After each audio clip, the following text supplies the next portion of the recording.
Hi everybody, this is Craig Tanner for The Mindful Eye and the Daily Critique. Today's image was submitted by Edmund, who is an advanced photographer from Massachusetts. Edmund recently created this image on the Mindful Eye's Death Valley National Park workshop.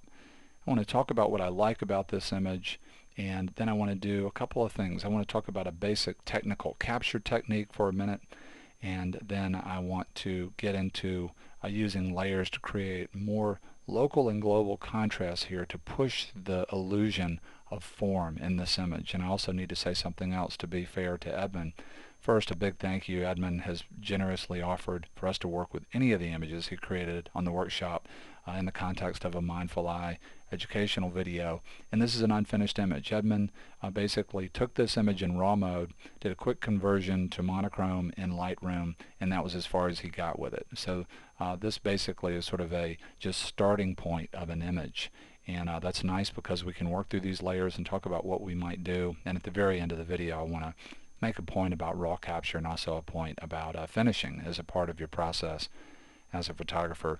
One of the main things I love about this image is just how beautifully Edmund has worked with a wide-angle lens and camera placement to create a series of leading lines and also space shapes and how they relate to each other. To really let me know as the viewer where to go in the image and to be able to move around in the image. You've got some contouring lines that are very dramatic that move us through the image. Those are lines that outline shapes in the image. And then you have some implied areas of movement like this negative space shape that comes around this very important anchoring rock in the bottom right-hand corner. Another one of those lines over here, great use of this negative space. Really beautiful the way the eye is led through this image. Something else I like about the image in terms of quality of line and movement, there's a real nice example here of dynamic symmetry. You have all this movement with all these shapes and lines pushing from right to left. You really just have one strong feeling of movement from left to right, and that's right here. But this one line can balance all the other stuff. Why? Because it's one of the highest contrast areas in the image. Also because it's different than most of the lines over here. Most of these arc and flow, and this is a very hard line, and when things are different than everything else in an image, they take on a lot of visual weight.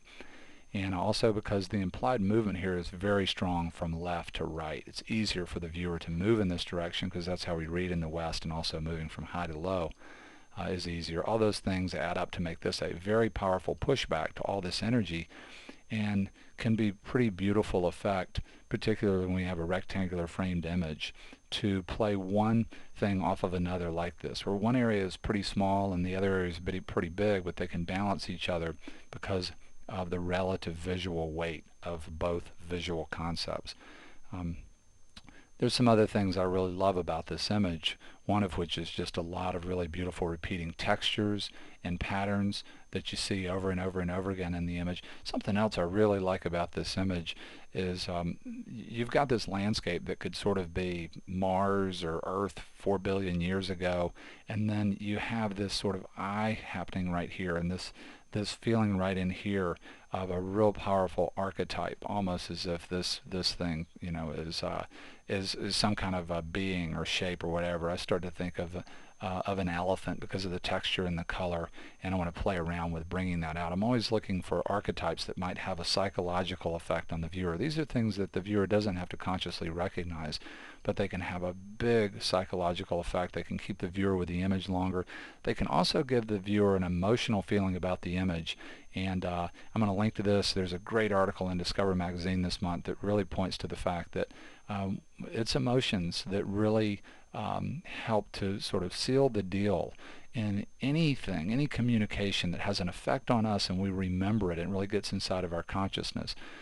It's really the emotional depth of those things, and that's why I love so much to look for archetypes and to play around with the idea of archetypes. So let's talk about this technical thing real quick for a second. It's all about leveling your camera. You could use a spirit level and the flash hot shoe on top of your camera to level to the physical horizon, but in a scene like this, we're not seeing the actual horizon.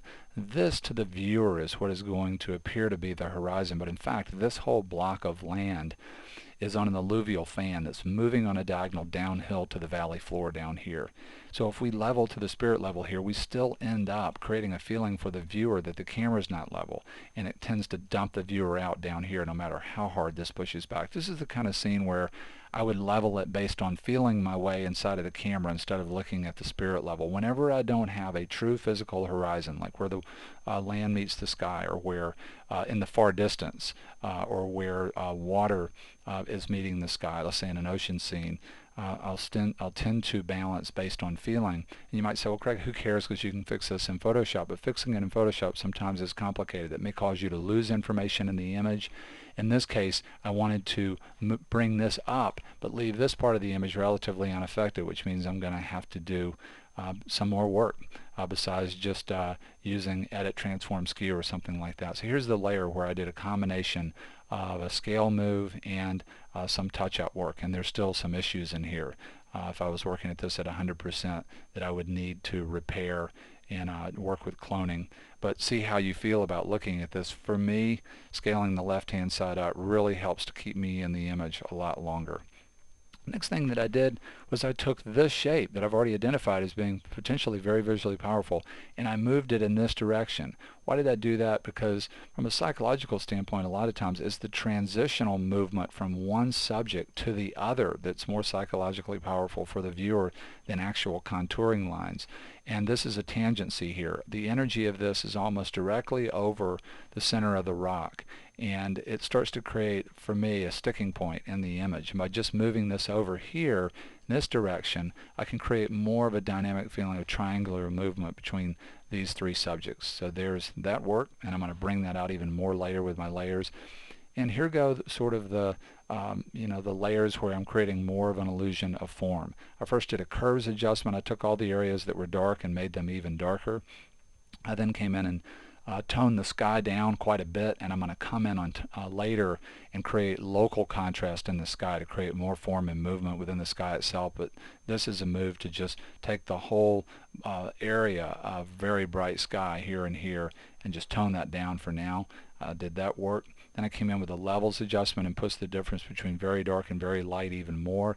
Came in with a blank layer in soft light mode, painting with black at a low opacity, and tried to create more of a container for the eye. You're going to see a lot of areas around the edges of the frame getting much darker to try and hold the eye in the interior parts of the image, create more of a feeling of form like that.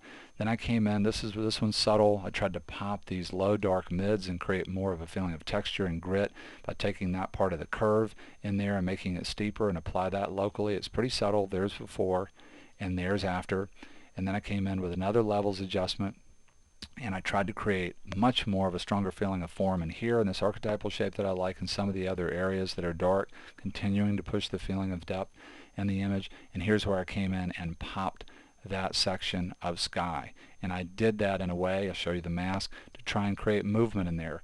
And let me just go ahead and cycle through all the mask here. You can see that there are very few hard edges here. I'm painting on these masks with a brush at a 0 hardness, and I'm using brushes that are pretty big and using the feathered edge of the brush. There's only one mask here where you see me come in a very detailed way and make a real minor adjustment, and I did that to this crack right here because I want to really bring this shape out. And this is just a big eye that's looking at the viewer that can really have a strong impact, and I wanted to bring that out. Here's where we started, and here's where we ended up. Huge thank you to Edmund for submitting a beautiful sort of starting point of an image for us to play around with. Big thank you to all the people who participated in our Death Valley National Park workshop. Big thank you to you for being here. Hope to see you again real soon on the Mindful Eyes Daily Critique.